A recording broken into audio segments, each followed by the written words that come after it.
let's head over to the MAC Conference Championship game. So I love Kent State NIU over 74.5. And I brought this up, I believe, last week or maybe 2 weeks ago.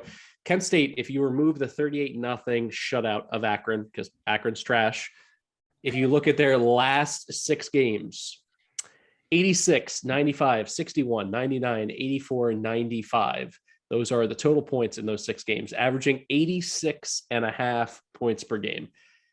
Then when you dive a little bit deeper into how are they getting this done, it's pretty simple. Kent State leads the nation in plays of 40 yards or more with 23, nearly 2 per game. So in terms of being explosive, they get it done on the ground, they get it done through the air. And then when you flip it around, defensively, they check in at 84th in the nation of allowing plays of 30 yards or more. So they are happy to play fast, to go ahead and strike quick, and to get those big explosive plays, and they give them up all over the place. And when you look at Northern Illinois in particular, what do? They are the nation's best big run play offense, reeling off 15 runs of 30 yards or more this season. Kent State 87th in allowing runs of 30 yards or more. So every time you look to try to pair, a strength versus a weakness, it's there in this particular game. Then you get into pace. Kent State loves to play at that hyper speed, 10th in plays per game at nearly 80 per game. NIU is not the fastest team, but they certainly don't play at a snail's pace. Only 9 plays behind that at 71 per game. The last time they played, a total shootout, 52-47 Kent. And when you look at the field conditions, weather conditions, it's inside at Ford Field, no weather concerns whatsoever. So I'm going to go ahead here. I probably would lean to Northern Illinois in this game now that Rocky Lombardi has been cleared. Thomas Hammock, their head coach, indicated that he's both healthy and fresh because they sat him in the finale. And Tyrese Ritchie, this is another thing that it won't impact how I play this, but there's now a chance that he's going to play, just give them a little more oomph on the perimeter offensively. So everything here is trending over 74.5 in my opinion. My power rankings actually had this at 80. So I'll go ahead and take advantage of nearly 5.5 points of value. What do you think about this?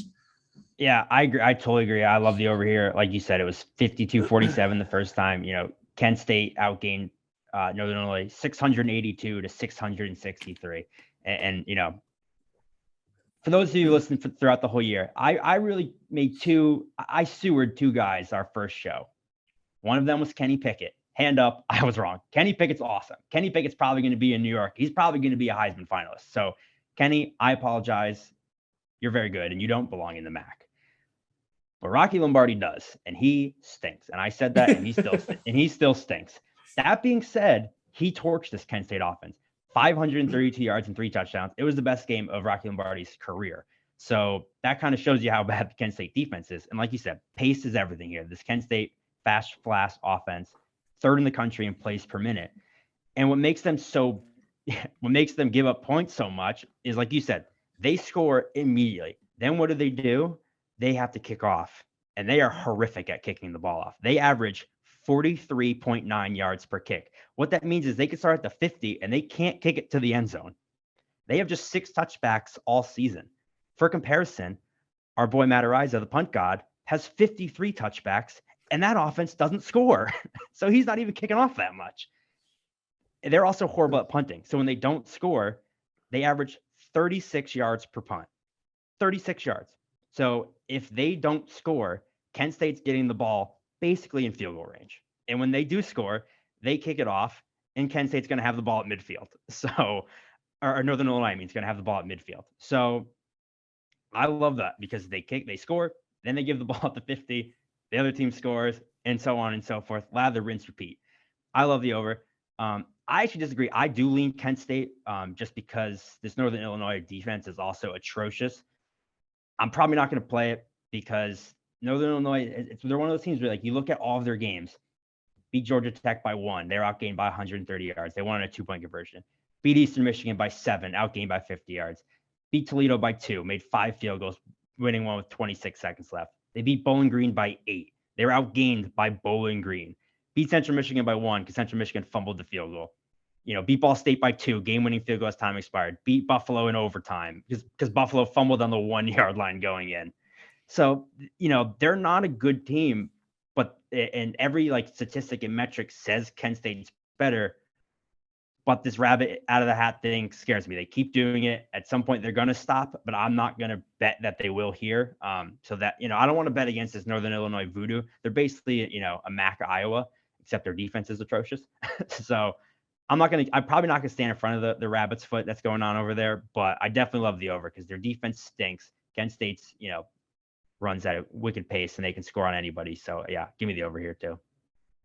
Yeah, the lucky rabbit's foot, horseshoe, whatever you want to call it, they've been in a lot of close games, and I do think that has a positive effect in terms of nothing's really going to scare them away. One other note I'll make in this, 74.5, I also think there's going to be value if, for whatever reason, if this gets off to a slow start, because both of these teams are capable of combining for 35 points in a quarter.